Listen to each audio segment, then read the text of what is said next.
Hey, what's up everyone? Welcome back to the channel, and today I've got a new microphone review for you guys from Comica, which is this little guy right here that I'm going to be using for the entire video. It's called the Vimo C. Now, as I just mentioned, all the recordings you're going to hear for this entire video is going to be from this microphone. As always, when I do a microphone review, I like to have the entire video coming only from that mic so that you get a good sound sample size on how this microphone is going to sound if you're using it the way I do for YouTube videos or vlogging. Now, this is actually not the first time I have used this microphone in a video, as I've used it in the last 4 videos, so if you want to hear more sound, feel free to check out my last 4 videos before this one to hear more sound samples on this microphone. Now, something I want to add to that is there is no processing whatsoever done to the sound that you're hearing, with the exception of increasing and normalizing the volume.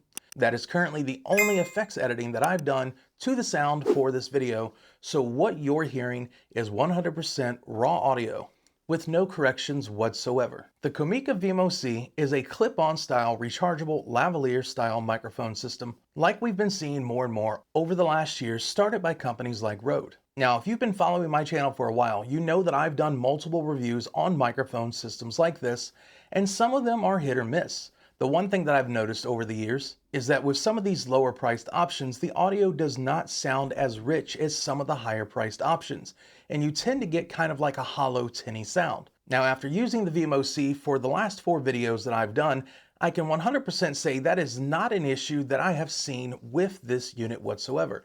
I've been absolutely pleased with the sound coming out of the microphone itself. Now, once I get into editing and start putting some processing effects on that audio, it sounds even better. And for the price of $139, which is what the kit that I'm using right now goes for, you can't really beat it for that price. The specific kit that I'm using is the Vimo C3, and it comes with the little charging box right here, 2 microphones as well as 1 receiver, and pretty much every cable you would need to get going with no matter what you're working on. This will plug into your phone, it can plug into your camera, you can plug it into your PC. So you have tons of possibilities in what you can do with this unit, and makes it extremely versatile compared to some of the other units that I've tested in the past. The battery life on this unit so far seems absolutely amazing, as you can get up to 8 hours from one single microphone and the transmitter, and then the case will allow you to go up to 20 hours of use. Now, to put it in perspective, like I said, I've done 4 videos using this microphone system so far, and this is going to be the 5th. From the time that I opened this unit out of the box, I have not charged it once.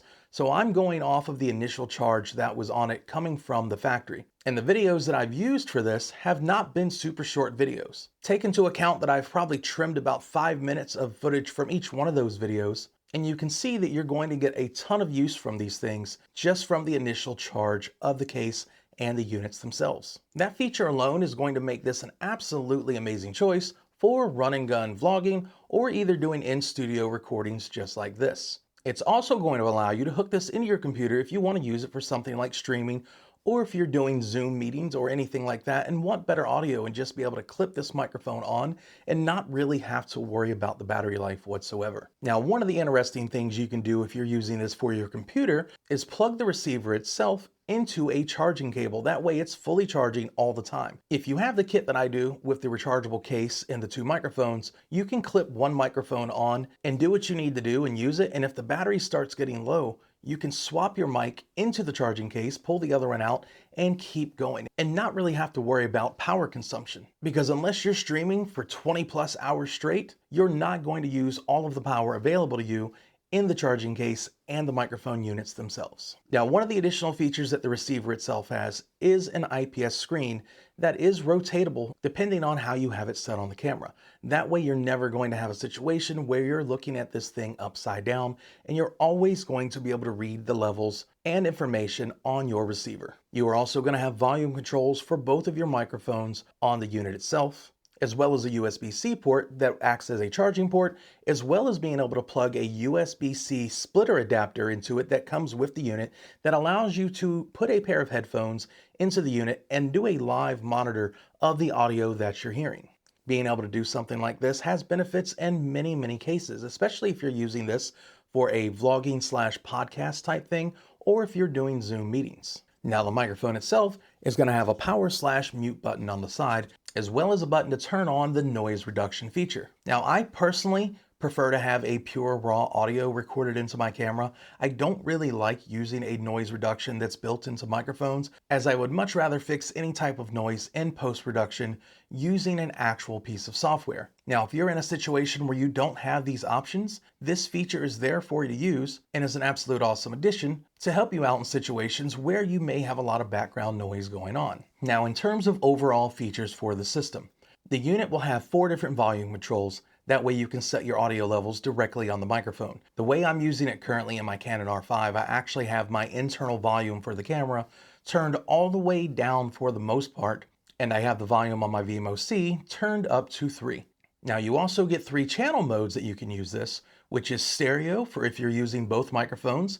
That way subject A and subject B will have 2 different audio streams coming in and will let you separate those 2 pieces of dialogue from each other to make it easier in editing and processing. You also have a mono channel, which will combine those 2. That way you have the same exact audio on both channels. You also have a safety channel, which is what I'm using currently, which gives you a higher volume range on one channel and it gives you a softer volume range on a second channel. That way, if you have any situations where your main audio starts clipping or tops out too much, you have a backup audio that was recorded lower that you can implement in and fix whatever issue you might have run into. Now, in terms of range, you can get up to 200 meters, which is line of sight of this unit. So if you get too far out and your subject turns around and their body is now blocking the receiver, you may start to have cutouts. The way I use my microphones, I'm personally never going to run into that issue, and that's probably going to be the same thing for anyone using this for Zoom calls, vlogging, talking head content, or anything like that. Where you're going to run into the most issues like that is if you're out filming interview style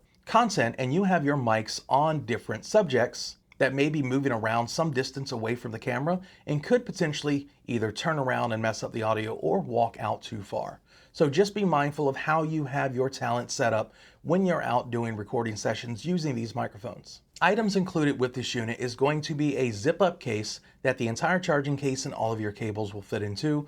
This is how it comes presented directly out of the box. In terms of connections, you're going to have a standard TRS cable, a TRRS cable. You're also going to have a charging cable and a 3.5 millimeter /USB-C splitter, which is going to be used for charging as well as audio monitoring with a set of headphones. Between these cables, you have more than enough to be able to hook up into any item that you want to plug this into, whether it be your camera, your phone, or your computer. The only exception would be an Apple device in which you might need a Lightning to 3.5 adapter, as you don't have a headphone jack on any of the newer Apple devices. If you're on the Android platform, same thing goes, just with a USB-C adapter. Now, as I said at the beginning of the video, the set that I am currently using is only going for $139, and that's getting you the 2 mics and the receiver. They also have a smaller bundle, which is 1 microphone and the receiver without a charging case, which is $89. So in terms of price to performance, I would absolutely say that Comica has knocked this one out of the park. This is an item where if I paid $200 for it, I would still be happy with the experience that I've gotten from the unit so far, especially the sound quality, which again, as I said at the beginning of the video, was the one thing that I was the most surprised about. Once I was able to sit down and compare this to my more expensive system like this, there was not enough noticeable difference to warrant a $200 price difference. And when comparing it to some of the other similar priced items, I think Comica has absolutely jumped to the front of the pack when it comes to budget-priced, clip-on lavalier microphone systems just like this one. Now, I would love to hear what you guys have to say down in the comment section below. Is this a product that interests you? Is it something you might consider buying for your YouTube channel or just your video usage in general? What are your overall feelings about the unit? And if you already have this unit, tell me what you think of it personally. How has it helped you in your day-to-day video task? And what is something you wish they would change on it by the time of version 2 of this unit does come out? All right, guys, that's going to wrap this one up. Again, as I just said, if you have any questions, put them down in the comment section below. As always, if you like the video, please hit that like button as it helps the video and the channel greatly.